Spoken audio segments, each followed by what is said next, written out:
हम लोगों के यहाँ थोड़ा छाछू ज़्यादा रहता है, क्या कहें उसको,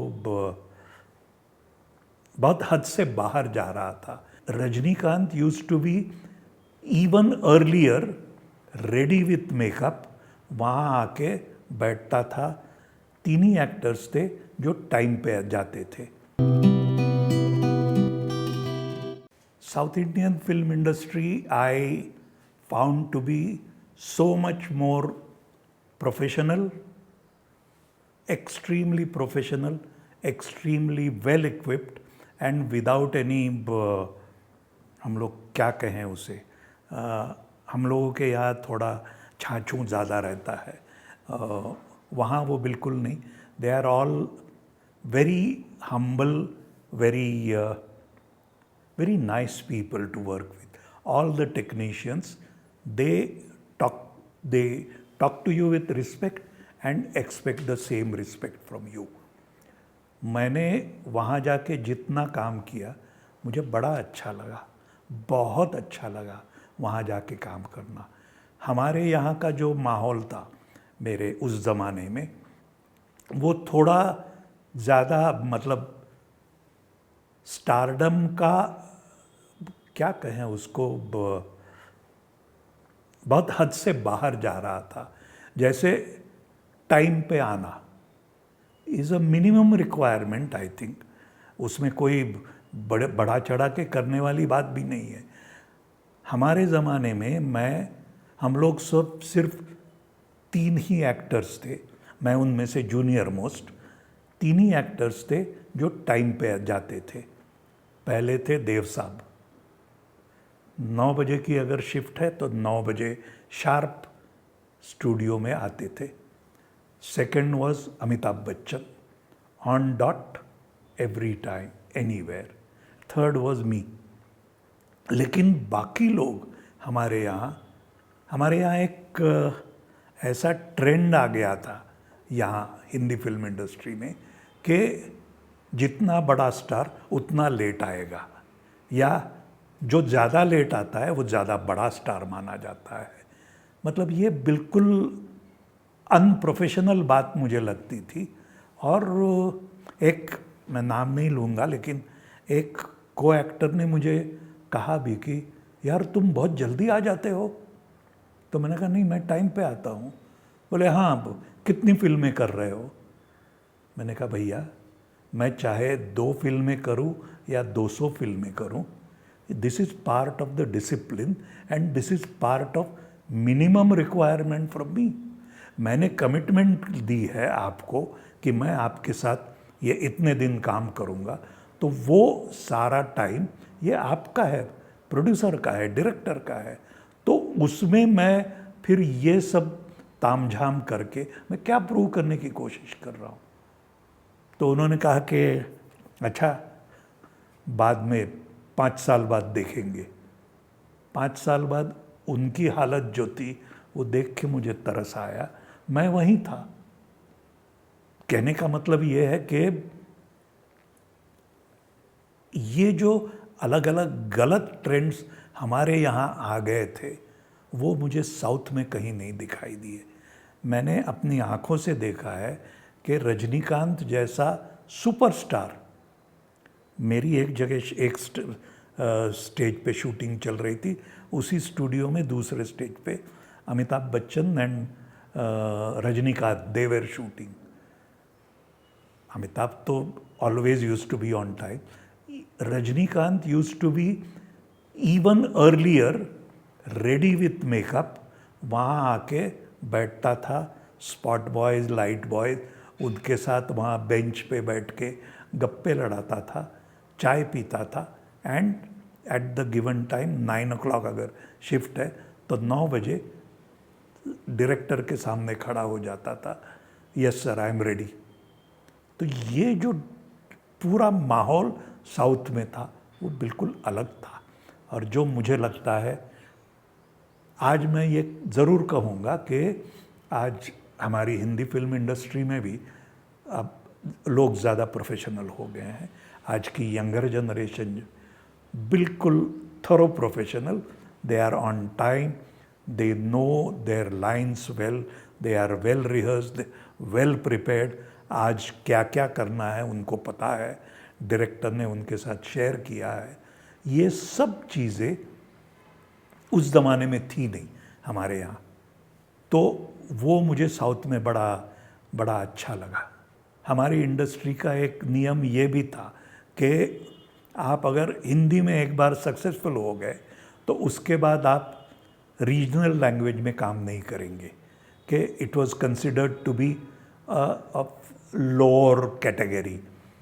तो मुझे वो भी अच्छा नहीं लगता था, तो इसलिए मैंने जाके पूरा रीजनल फिल्मों में काम किया, क्योंकि मेरा तो विश्वास था कि it is the regional films which make our complete Indian panorama so much more vibrant, and they have contributed so much, the complete regional cinema, they have contributed so much to the Indianness.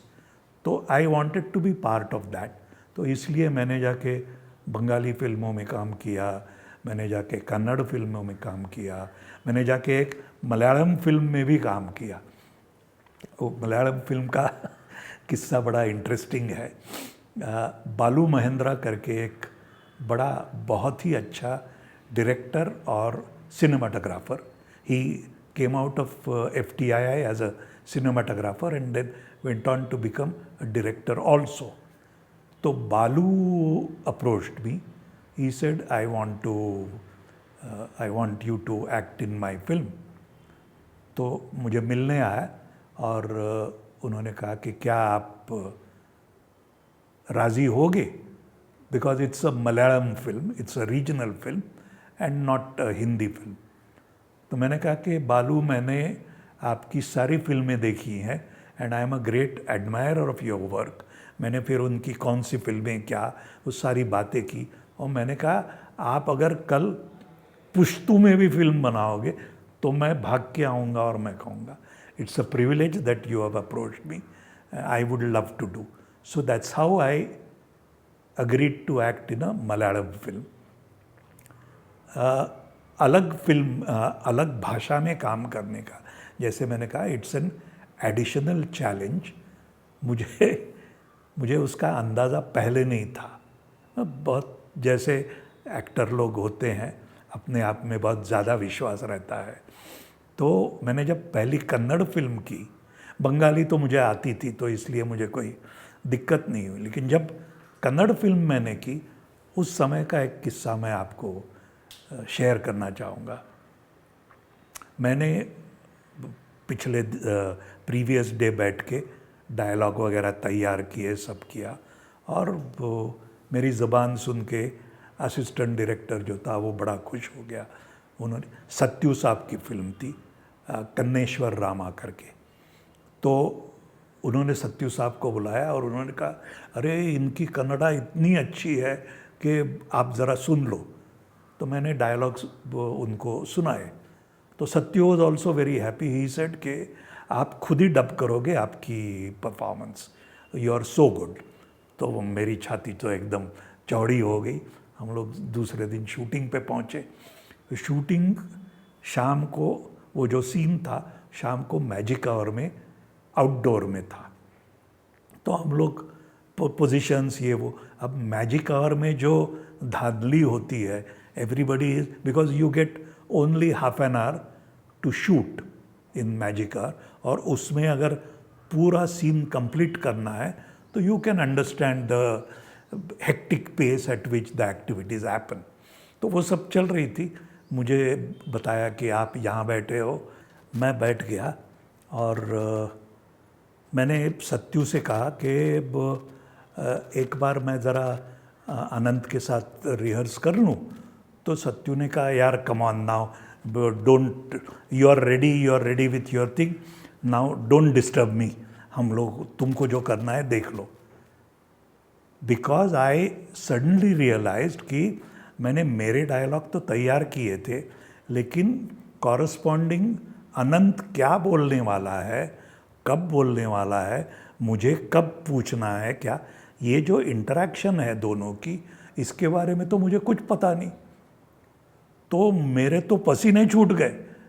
मैंने अनंत को जल्दी से बुलाया, मैंने कहा अनंत अनंत जल्दी से तुम्हारे डायलॉग क्या है मुझे एक बार सुना दो। तो उसने सुना ये डायलॉग। तो वो डायलॉग सुनने के बाद उस पर अब क्या रिएक्ट करना है, कैसे करना है, उसका एक्चुअल मीनिंग क्या है, ये सब कुछ मुझे पता ही नहीं था। हम लोग we take things for granted in our own language और the language that we know, क्योंकि सामने वाले की बात सुनते हैं तो वो समझ में आती है। जब हम जाके दूसरी भाषा में काम करते हैं तो वो क्या बोल रहा है वही समझ में नहीं आ रहा है, तो मैं रिएक्ट क्या करूं, ये सारा। तो ये एडिशनल प्रेशर एक्टर को लेना पड़ता है और इसके लिए एडिशनल होमवर्क करना पड़ता है। ये बात मेरी कन्नड़ फिल्म में समझ में आई।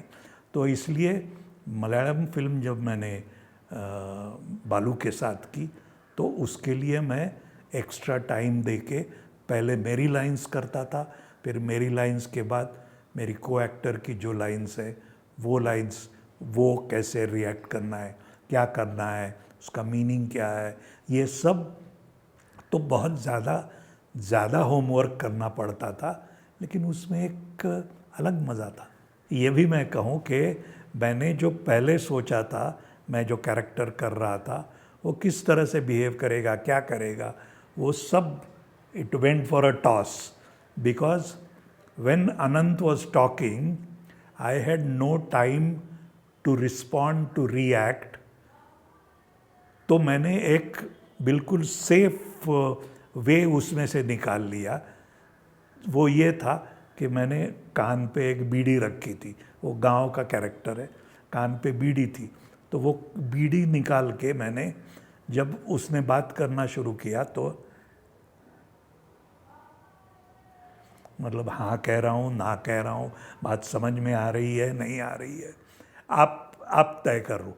तो इस तरह से तो फिर वो वही कैरेक्टर बन गया मेरा। तो वहाँ से पूरा कैरेक्टर ही चेंज हो गया। अब ये जो मज़े की बात थी, fortunately it worked, but every time I couldn't take things for granted. तो इसलिए मुझे ज़्यादा होमवर्क करने की ज़रूरत पड़ी। Fortunately again with Balu was such a superfine director and a technician, तो वो भी मुझे पूरा समय देता था, ये करता था। और मेरे को एक्टर्स भी जो दोनों थी,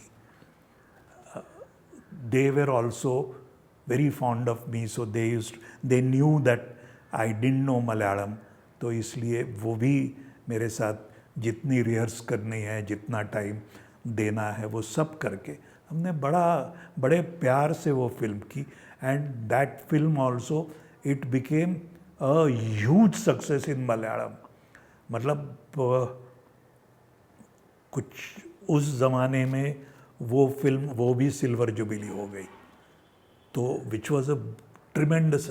and for a Malayalam film मुझे ये बताया गया था कि to celebrate 100 days itself was a big commercial success. तो ये तो जाके सिल्वर जुबिली हो गई, तो मतलब तो आई वॉज हैप्पी।